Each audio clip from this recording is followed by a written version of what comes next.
Hi everyone, my name is Harshit. I live in a family of 4. My father, Sonu Gupta, owns a business.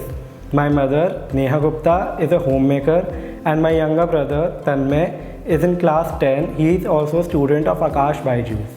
There were many reasons behind choosing Akash Byju's. Firstly, I was recommended by my friends and family.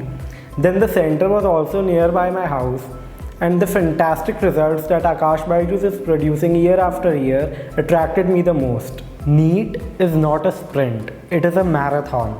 आपको 100 chapters memorise करने हैं 2 साल के अंदर, and without any conceptual understanding it is a very difficult task.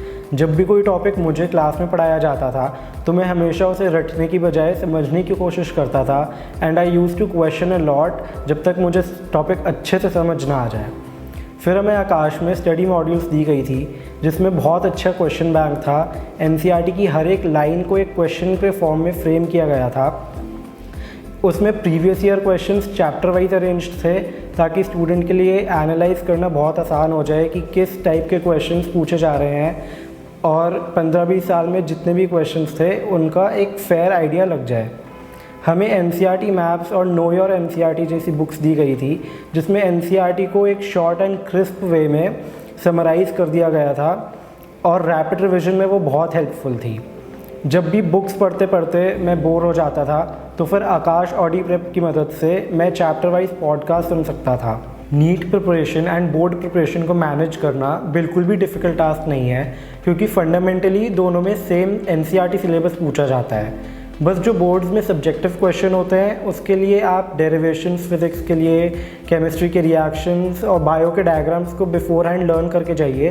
Personally मैंने कुछ extra practice नहीं किया था बोर्ड्स के लिए. जो भी मुझे आकाश में पढ़ाया गया था बस उसी को प्रैक्टिस किया, and it was all sufficient. This is a very important question because सबको पता है नीट का पेपर एनसीईआरटी से बनने वाला है, लेकिन तब भी people tend to ignore it and refer to other books which is not at all needed. जब मैं किसी एनसीईआरटी चैप्टर को पहली बार पढ़ता था तो उसमें मुझे 4 से 5 घंटे भी लग जाते थे, क्योंकि मैं हर एक लाइन को बहुत केयरफुली एनालाइज करके पढ़ता था, हर एक डायग्राम को बहुत अच्छे से देखता था.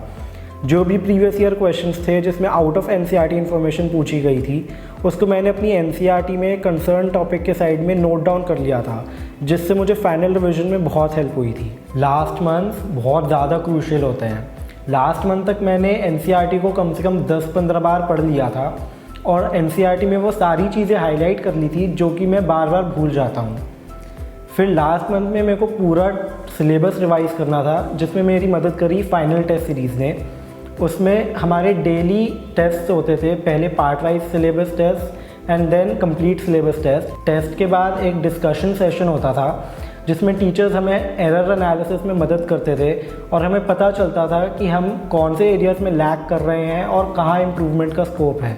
जब भी मेरे टेस्ट में कम स्कोर आते थे या बहुत ज़्यादा प्रेशर बिल्डअप होता था तो मैं अपने पापा मम्मी के साथ बैठकर डिस्कस करता था, और इससे मुझे बहुत मोटिवेशन मिलती थी.